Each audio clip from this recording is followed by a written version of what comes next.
My people, another dramatic video has surfaced, this time showing Department of State Services DSS officers roughly handling Honorable Patrick Aghamba, the Anambra State Commissioner for Youth Development.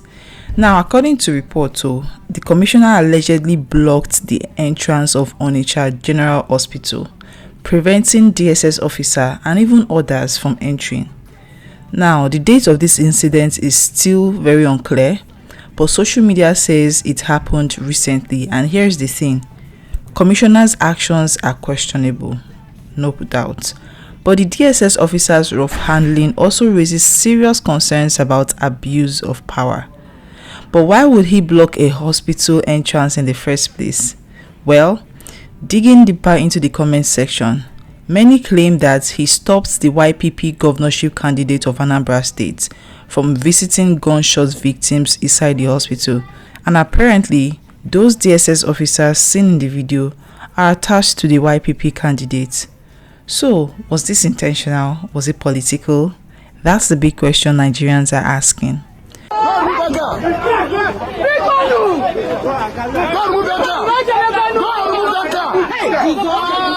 How can you block the road?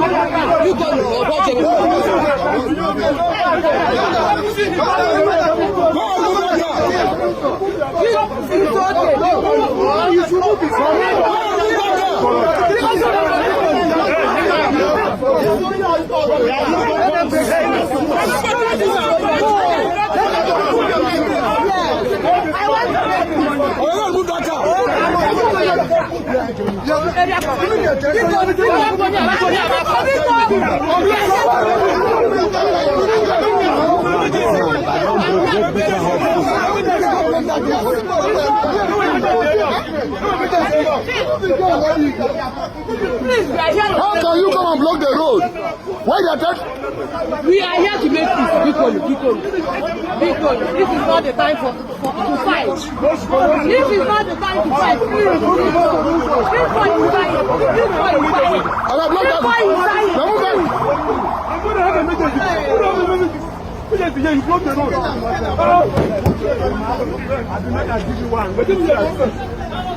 How can you come and block the road?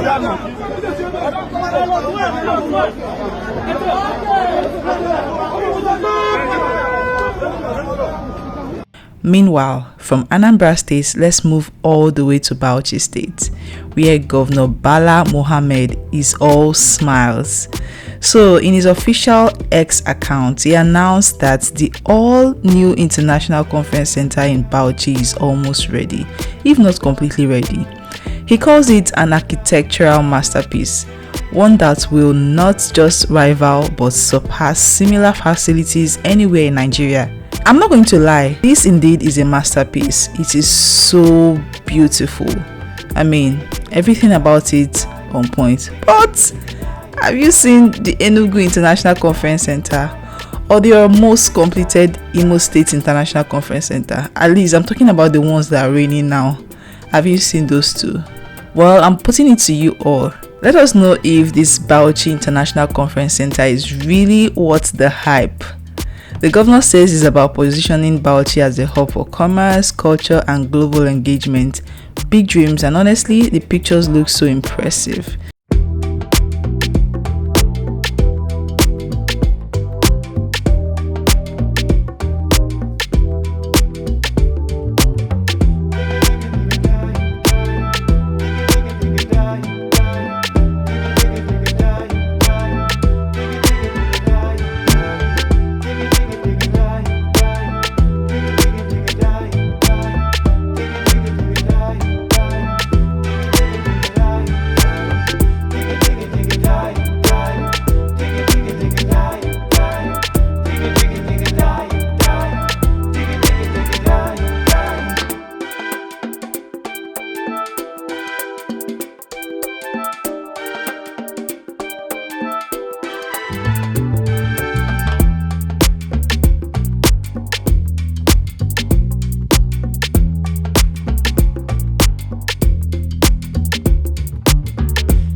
And of course, you know it has been back-to-back good news from Abia State, right?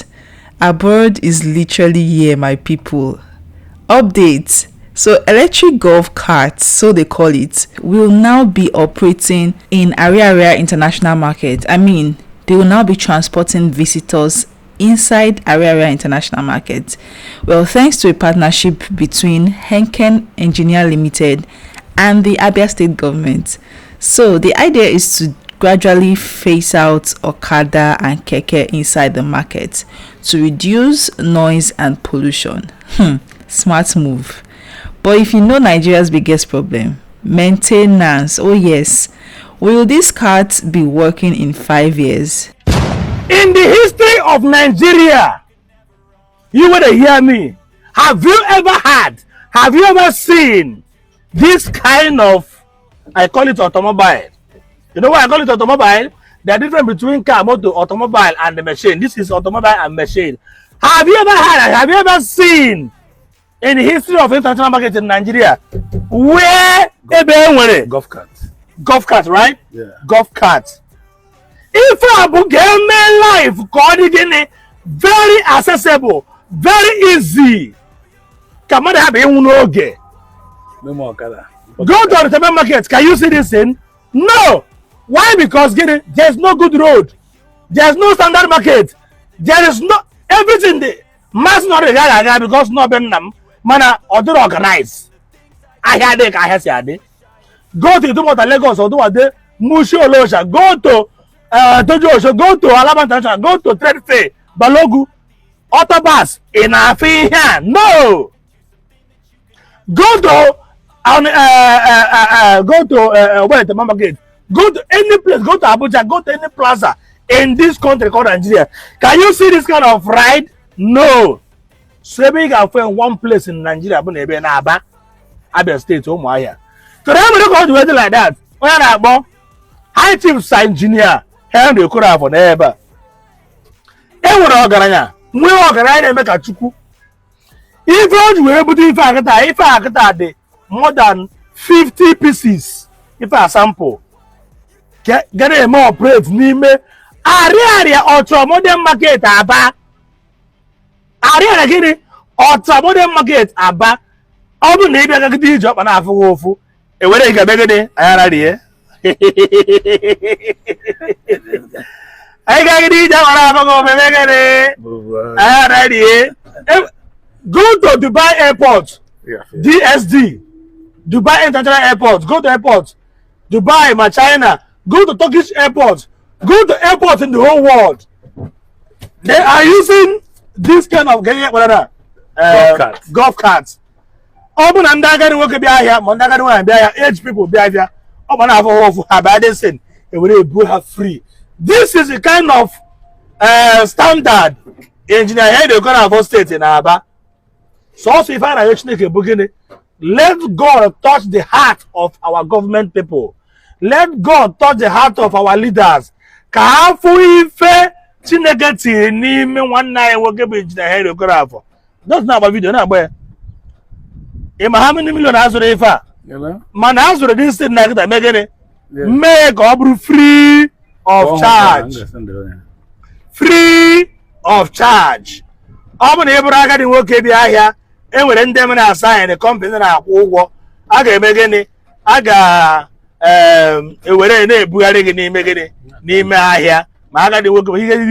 because I have we have 4,800 and get it. I'm coming, sir. 4,850 something shops. Come here. I want to show you something. Now I have a battery.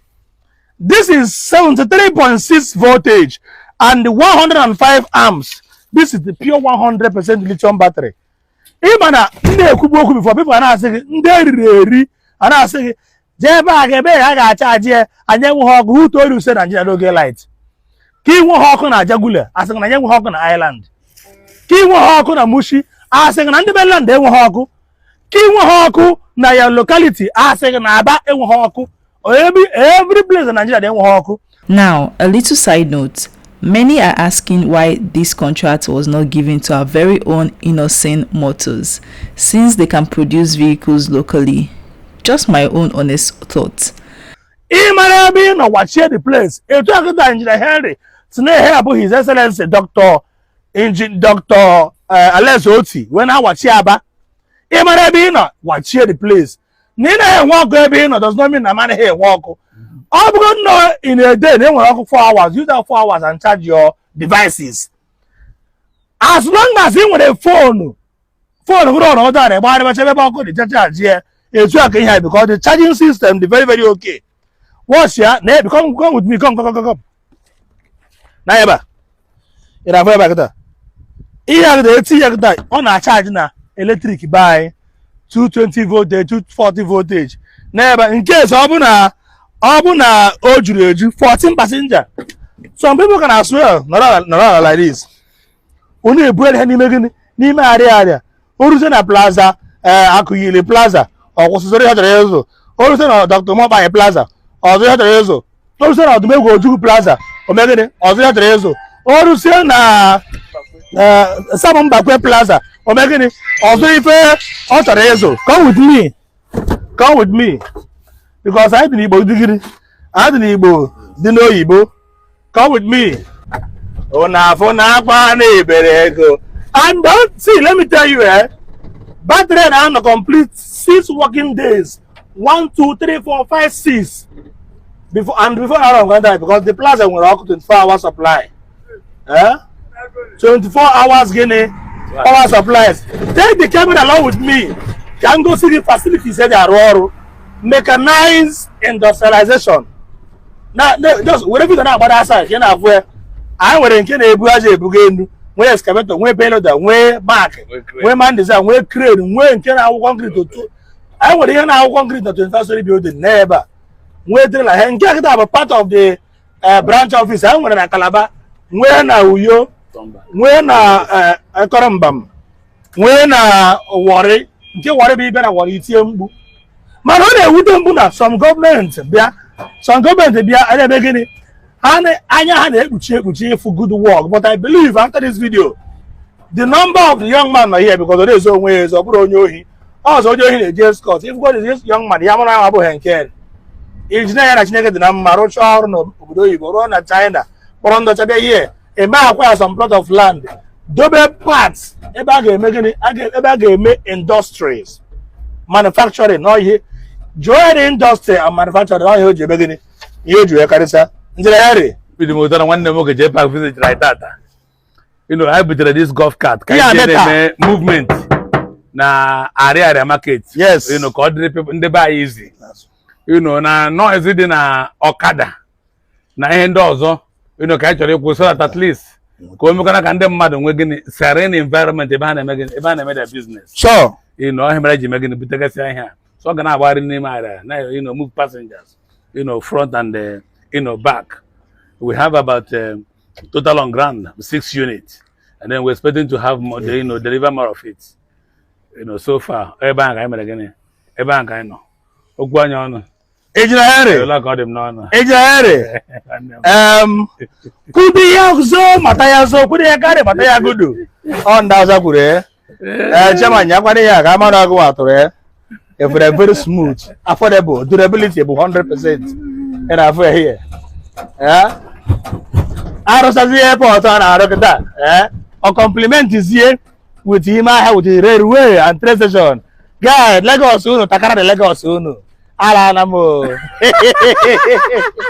I'm going to back. Alanamo. Nego did iron. Very strong metal.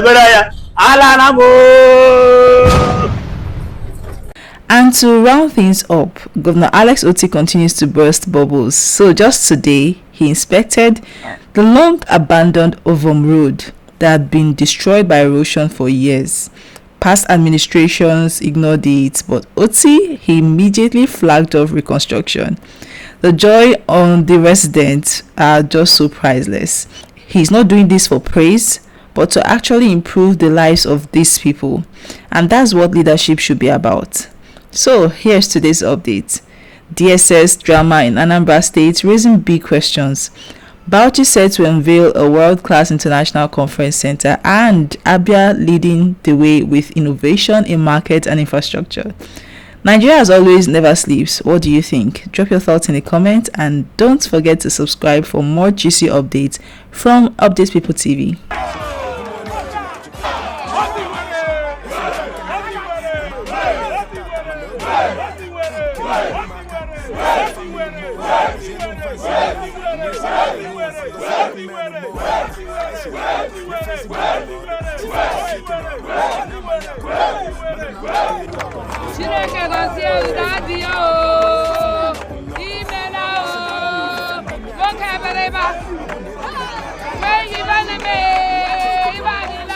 Buono, Rieno, Zono, I'm sure you know the chamber. I know chamber before. Tutu afa abo, every day I got no chance.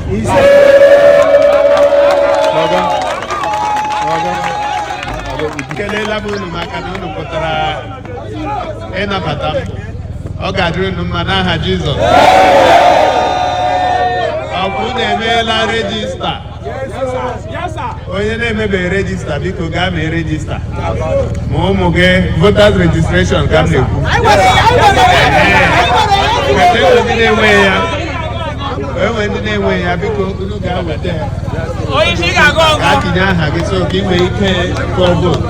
Na ni em le ku. Ogadru no manaha Jesus.